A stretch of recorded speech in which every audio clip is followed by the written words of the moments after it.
If you had a Nintendo Entertainment System back in the late 80s or early 90s, you were probably considered by most of your friends as awesome.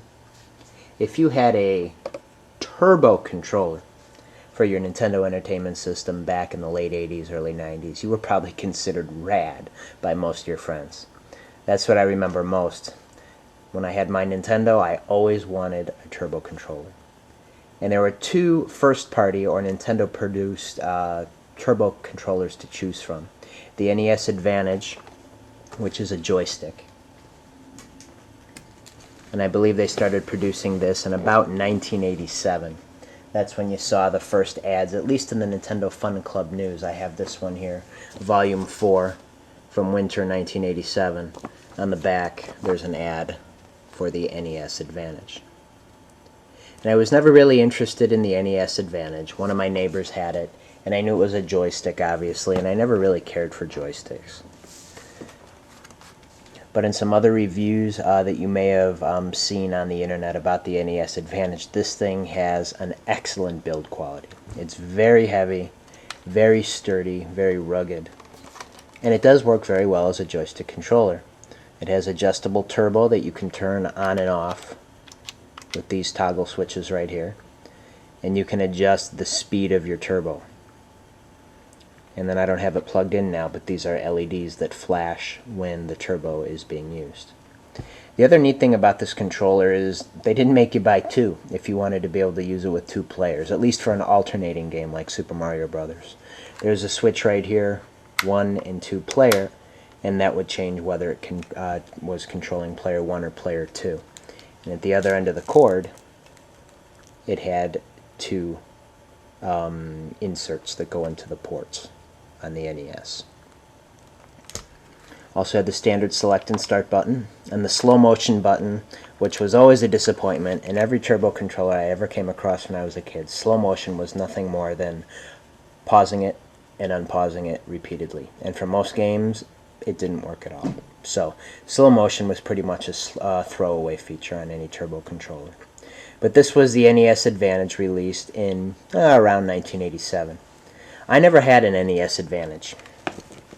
What I did have, however, was Nintendo's control pad, the NES Max, which was a turbo controller as well. I got this for my 11th birthday, along with Super Mario Bros. 3, which I actually exchanged for Dick Tracy, because my friend had already had Super Mario Bros. 3 for almost a year. By the time I got it for my birthday, I had played it to death, and I was more interested in this Dick Tracy game that I had just rented and wanted to beat. So I did have my mom go back to Venture and exchange Super Mario Bros. 3 for Dick Tracy, if you can believe that. Don't tell the AVGN, please. But anyways, the NES Max came out, I believe, at least a year later, maybe 1988, 1989. In this issue of the Nintendo Fun Club News, you see, this is March 1988, there's the ad for the Max. Meet Max. And then in 1988 also, the infamous Castlevania 2 issue of Nintendo Power with Dracula's head that received a lot of complaints from parents. On the back there was an ad for Power Tools, and they showed the NES Advantage, the Max, the regular controller, and the Zapper in a toolbox. But I did have a Max. This isn't the Max I had growing up. I sold that one at a garage sale, which of course I regret now. But this is one I picked up later on. And it is a control pad. And it has a very interesting design. In addition to the two obvious turbo buttons for A and B, the actual shape of the control pad is kind of akin to the Sega Genesis controller in that it's kind of like a boomerang. But this came out just before the Sega Genesis controller. It's a little bit more comfortable to hold. It actually feels a little bit smaller to me than the regular NES controller. The other difference that's quite obvious is the D-pad. They call this a cycloid. C-Y-C-L-O-I-D. Cycloid. And it functions just as any D-pad would. You take your thumb and you press down a little bit, right, left, up, down. And in the instruction manual, they also say you can use the outer edge, the black part too, but there's a lot of space in between there, and it's kind of hard to use in that respect. So you use your thumb and press this disc down, and I think Nintendo produced this controller in this way because it was responding to complaints that it was receiving in regards to the regular NES controller. I'll take that one out so we can do a comparison.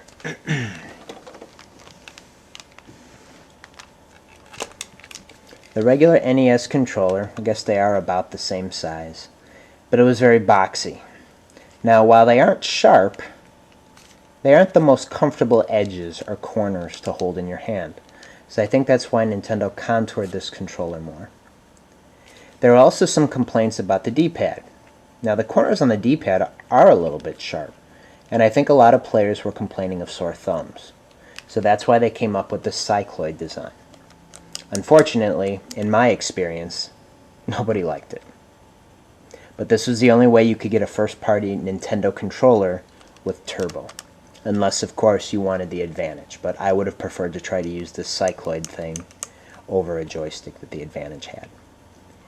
However, in about 1990, Nintendo started releasing 4-player adapters.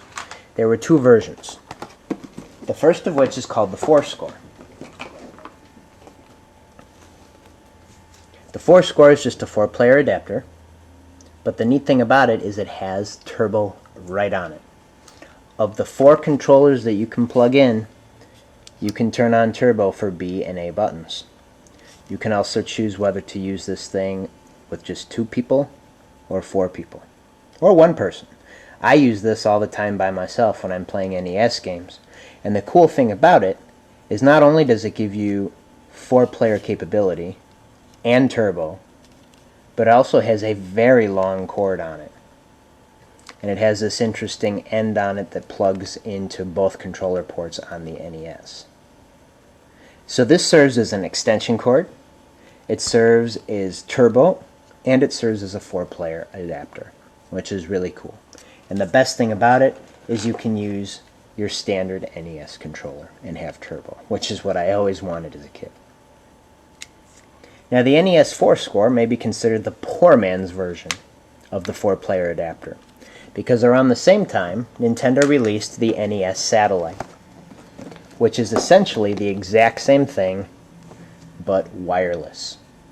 It uses infrared technology to communicate with the NES. And this is what the Satellite looks like. It has the 4 controller ports. It has, again, turbo for A and B buttons. For whatever reason with this, you have to tell it if you're using a controller or the light gun. And it has a button to turn the power on and off. And the reason for that is, being wireless, of course, it needs batteries. This beast runs off of 6C batteries. And to be honest, I'm not really sure how much gameplay you'd get out of the 6C batteries, because I just always use the 4-score. I'm not really going to be dancing around the room when I'm playing my games. I'm going to be sitting in one spot. It is nice to have the extension cord that the 4-score provides, so the batteries really aren't necessary. But the NES itself doesn't have an infrared receptor on it. This is the infrared receptor on the Satellite. What this came with was a receptor here. And it's really cool the way it's designed, because it looks very seamless once you plug it onto the NES, which I'm going to show you guys now. This right here is an LED. When it's receiving communications from the Satellite, the LED on the Satellite blinks red, and this one blinks red as well. So as you can see, it's got 2 controller port plugs right here. And of course, they plug right onto the front of the unit like so.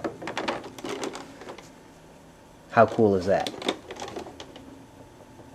The only thing that's not cool about it, as I've said, is it requires 6C batteries. So I just use my trusty 4-score. And I can have turbo controllers on any controller I want. I can play from any point in the room. And I'm rad.